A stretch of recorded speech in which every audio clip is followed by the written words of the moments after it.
손자병법은 오랜 시대에 걸쳐 여러 경영인들과 투자자들이 참고할 만큼 병법뿐만 아니라 인간관계, 경영, 투자, 인생에 대한 뛰어난 해안을 담은 책이죠. 오늘은 손자병법을 통하여 손무가 말하는 싸우지 않고 승리를 쟁취하는 방법에 대한 지혜를 소개합니다. 손자가 말하기를 승리만이 최선은 아니다. 병법은 적국을 온전히 보존하면서 이기는 것을 으뜸으로 치고 적국을 쳐부수는 건 그 다음이다.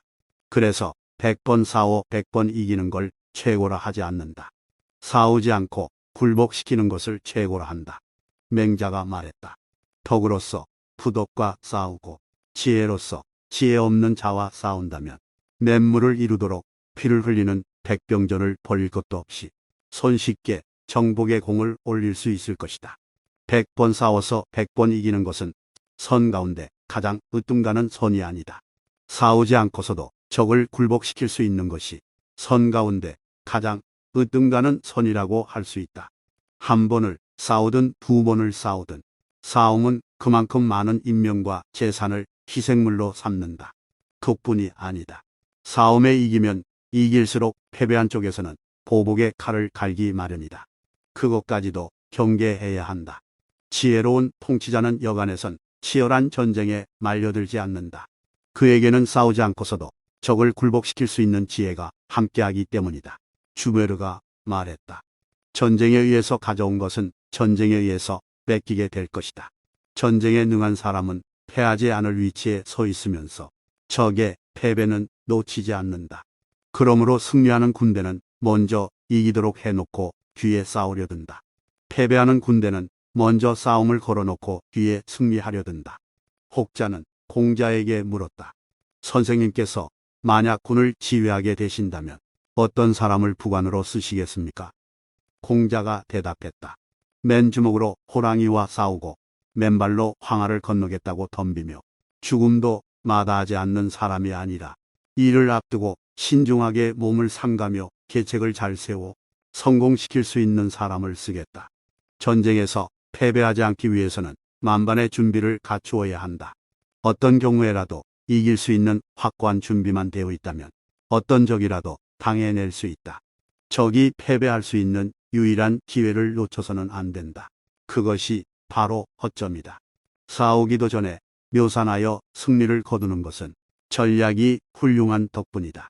아직 싸우기도 전에 묘산하여 승리하지 못하는 것은 그 전략이 치졸했던 탓이다. 전략이 훌륭하면 승리하고 치졸하면 승리하지 못하는데 하물며 전략을 세우지도 못한 경우이랴. 나는 이것으로 보아 승부를 예견한다. 옛날 왕들은 자신의 독단적인 판단으로 전쟁을 시작하지는 않았다.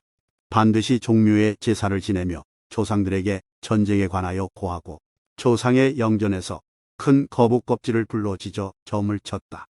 정계가 좋게 나오면 날씨와 계절을 참작하여 군사를 일으켰다.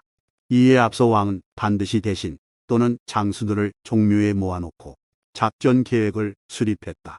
이것이 묘산이다. 이 묘산 의식은 왕이 백성들의 생명과 재산을 가볍게 여기지 않고 전쟁을 함부로 일으키지 않는다는 것을 보여주는 것이기도 했다. 손자는 싸우기도 전에 묘산하여 승리를 거둘 수 있는 훌륭한 전략을 요구한다. 즉, 승산이 있는 전쟁을 계획하라는 것이다. 처칠은 이렇게 말했다. 우리가 싸워 이길 수 있는 승리의 첫째 조건은 전투를 피하는 것이다. 둘째는 전투를 피할 수 없는 경우엔 승리를 얻는 것이다. 적을 피할 줄 아는 것도 뛰어난 전략이다. 전쟁하는 방법은 10배의 병력이면 적을 포위하고 5배의 병력이면 적을 공격하고 2배의 병력이면 적을 분열시킨다. 맘먹는 병력이면 잘 대적해야 하며 병력이 적으면 방어를 잘해야 하며 병력이 부족하면 적을 피해야 한다. 그러므로 적은 병력으로 굳건히 버티면 강한 적의 포로가 된다. 손자는 공격의 기본 원칙을 이야기하고 있다. 그러나 그렇지 않는 경우도 있는데 그때는 당연히 장수의 임기응변에 따라 공격의 양상이 달라져야 할 것이다. 적에 비해 10배의 병력이면 포위하는 것만으로도 충분히 승리할 수 있다. 5배의 병력이면 공격하여 승리할 수 있고 2배의 병력이면 협공으로 분열시킨다. 또한 맘먹는 병력이라 하더라도 잘 훈련된 군사라면 충분히 이길 수 있다. 그러나 적군에 비해 병력이 열세라면 당연히 전쟁을 피해야 한다. 패배할 줄 알면서 싸울 필요는 없기 때문이다. 오자는 적과의 싸움을 피해야 할 6가지 경우를 다음과 같이 열거하고 있다. 첫째, 적의 국토가 광대하고 백성들이 많고 부유할 경우. 둘째, 적의 군주가 그의 백성들을 깊이 사랑하여 은혜가 골고루 퍼져 있는 경우. 셋째, 상벌은 잘 살펴 시행하고 명령은 알맞게 내리는 나라인 경우. 넷째, 유공한 자를 발탁하여 지위를 주고 현명한 자와 유능한 자를 등용하는 나라일 경우. 다섯째, 병력이 넉넉하고 무기가 정예한 나라인 경우. 여섯째, 사방의 이웃 나라들이 돕거나 큰 나라가 돕고 있는 경우. 약소한 병력으로는 아무리 버틴다 해도 강한 나라의 포로가 될 수밖에 없다. 설사 유리한 지형이나 시설을 이용하여 수비를 한다 하더라도 그것은 한계가 있다. 해밍웨이는 이렇게 말했다. 전쟁은 이겨야 한다.